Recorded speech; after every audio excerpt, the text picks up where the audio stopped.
देहरादून से। गुरुदेव भगवान, आपको चरणों में कोटि कोटि प्रणाम। महाराज जी, मेरी शरीर की पत्नी शरणागत है और नित्य प्रति जुगल सरकार और लड्डू गोपाल जी की सेवा करती है। महाराज जी, पर कभी कभी देखता हूँ कि उसके शरीर पे कभी संकट आते हैं तो मेरा मन विचलित होता है कि ये भगवान की भक्ति भी करती है और उसके जीवन में कष्ट भी आ रहे हैं। देखो, एक बात समझनी होगी कि हमारी जो पुरानी खेती की कमाई है वो तो हमें खाना पड़ेगा, जो नई खेती बोई है इसका इंतजार करना पड़ेगा।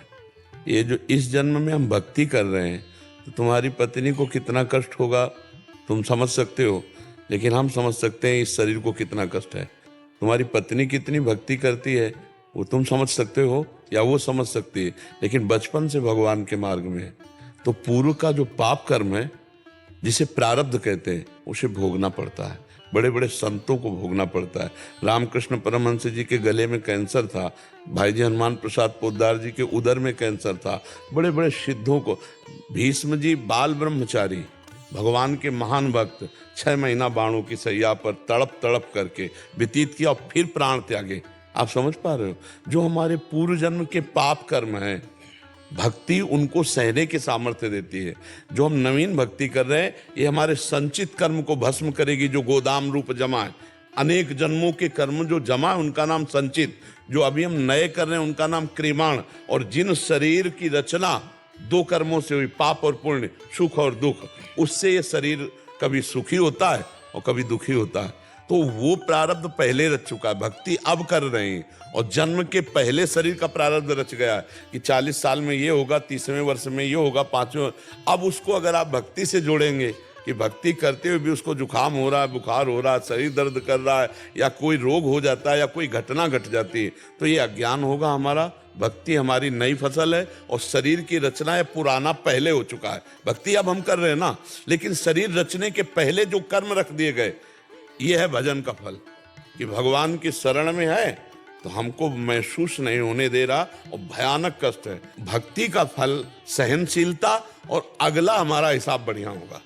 ये हमारी अभी की फसल है, पिछली फसल भोगनी पड़ेगी, इसके लिए तैयार रहना पड़ेगा। अगर भक्ति ना करो तो भी भोगनी पड़ेगी, भक्ति करोगे तो होता है। आप नाम जप करो तो आपको भी नहीं होगा, आप नाम जप करो, क्योंकि इसका नाम एक बात पहले समझ लीजिए भगवान ने रखा है। जैसे हम किसी दुकान में जाते हैं तो लिखा देखते हैं ना, तो ऐसे भगवान ने लिखा है दुखालयम अशाश्वतम। इस मृत्यु लोक को पहले तो नाम है इसका मृत्यु लोक, यहाँ सब मरेंगे, मृत्यु लोक। और दूसरा दुखालयम, दुख भोगना पड़ेगा। और अशाश्वतम, जितनी चीज है सब परिवर्तनशील है, नाशवान है, टिकाऊ यहाँ कुछ है नहीं।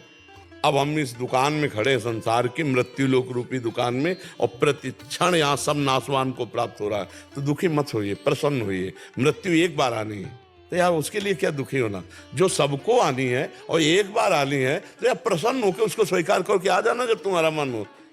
राधा राधा राधा राधा राधा जय गिरिराज धन की, आ जाना जब मन हो। तो क्या परेशानी है, हम क्यों डर रहे हैं मृत्यु से? क्योंकि भगवान से परिचय नहीं, इसलिए क्योंकि शरीर से परिचय हो ये छूटेगा इसलिए डर रहे हैं। नहीं तो मृत्यु से क्या डर, मरने से सब जग डरा, मेरो मन आनंद। अपने प्रभु के पास जाना है शरीर छोड़ करके, बिल्कुल। आप इसीलिए तो हम कह रहे हैं अध्यात्म के बिना जीवन बड़ा शोकग्रस्त जीवन होता है, बड़ा दुखमय जीवन होता है। आप एक आदमी का विश्व में किसी को नाम बता दो जो भगवान से विमुख और आनंदमय हो, एक आदमी का पूरे विश्व में भगवान से विमुख हो और वो आनंदमय हो, एक आदमी का नाम बता दो। आप ये सोचोगे कि विश्व में टॉप का जीवन इनका है, और जब हम उनको एकांत में मिले ना तो आपको लगेगा कि इनसे तो अच्छे हम हैं, इनसे अच्छे हम हैं। कम से कम चैन से पति पत्नी रोटी खा करके सो तो जाते हैं, इनमें वो भी सौभाग्य नहीं। आप मतलब तो इसलिए भगवान के सम्मुख होकर नाम जप करते हुए हमारा जो दुख सुख आवे उसको काट ले और भगवत प्राप्ति करे। नहीं तो मनुष्य जीवन यहाँ कहीं भी किसी भी जगह, आप तो अपनी आयु भोगे हो। महाराज ययाति ने अपने पुत्र की 1000 वर्ष आयु भोगी, फिर भी भोगों में सुख नहीं खोज पाए, तो ऊब के संसार से वैराग्य लिया। तो हमें लगता है नाम जप करो और जो दुख आवे और सुख आवे, सुख में फूलो नहीं, दुख में भूलो नहीं प्रभु को, और जीवन यात्रा काट दो, बढ़िया है ना। अब पत्नी नाम जप कर रही इसलिए वो आनंदित है, आप भी नाम जप करो तो आनंदित हो जाओगे। इतना समझो कि धीरे धीरे शरीर एक उस दशा की ओर जा रहा है जिसे कोई नहीं बचा सकता, उसका नाम है मृत्यु दशा। कभी भी आ सकती, कहीं भी आ सकती है। और हम अगर नाम जप कर रहे हो, शरीर छूटा तो भगवान की प्राप्ति हो जाएगी, और अगर नाम जप नहीं कर रहे और फिर शरीर छूटा तो दुर्गति हो जाएगी। पुत्र के बहाने नारायण बुलाया तो भगवत प्राप्ति हो गई, हम जान के नारायण बोलेंगे तो हमें भगवत प्राप्ति नहीं होगी। हाँ, इसलिए नाम जप करते रहो, जीवन का सार नाम जप। दुख सुख तो राम जी को भी भोगने पड़े और श्याम जी को भी भोगने पड़े। देखो, श्याम जी हमारे प्रकट हो रहे कंस के कारागार में, हथकड़ी बेड़ियों से जकड़े हैं माता पिता। जहां भगवान आ रहे हैं वहां देख लो भीषण राक्षसी स्वभाव वालों का पहरा है, बड़ा मतलब कठोर व्यवहार हो रहा है, हथकड़ी बेड़ियां जकड़ी हुई, और आ कौन रहा है? समस्त बंधनों से मुक्त करने वाला परमात्मा। आप विचार, नवजात ऐसे प्रभु को विवश होकर प्राण मानो त्याग रहे हो, जाकर के गोकुल में पहुंचाना होता है। अपने ऐसे लाडले को कौन त्यागेगी मैया, लेकिन रक्षा के लिए ऐसा होता है कि नहीं होता। अब विचार करो, पूरे जीवन चरित्र को पढ़ के देखो तो आपको लगेगा कि नहीं, समस्या तो भगवान के भी जीवन में रही। राम जी को सुबह राज्याभिषेक होना है और शाम के 14 वर्ष का वनवास हो जाता है नंगे पैर। सोचो, जो महलों में जहां पुष्पों के पावड़े डालकर जिनके चरण के नीचे चलाया जा, वो प्रभु नंगे पैर 14 वर्ष कंटकाकीर्ण वन में भ्रमण करना, और वहां भी चैन रहा क्या? कितने राक्षसों का वध, सिया जी का हरण, और कैसी समस्याएं। तो सोचो, इस मनुष्य लोक में जब परमात्मा आता है तो समस्याओं का, संघर्ष का वो करता है नहीं। तो हमको भी संघर्ष और समस्याओं से लड़ना पड़ेगा, हमें उबना नहीं। सोचो, पिताजी पधार रहे हैं, माताजी विधवा हो रही, वैधव्य को प्राप्त हो रहे, सिया जी का अपहरण हो रहा है, कितने बड़े बड़े कष्ट भगवान को पग पग पर देख लो। तो हम मनुष्य हैं यार, उन्हीं की आराधना तो कर रहे हैं।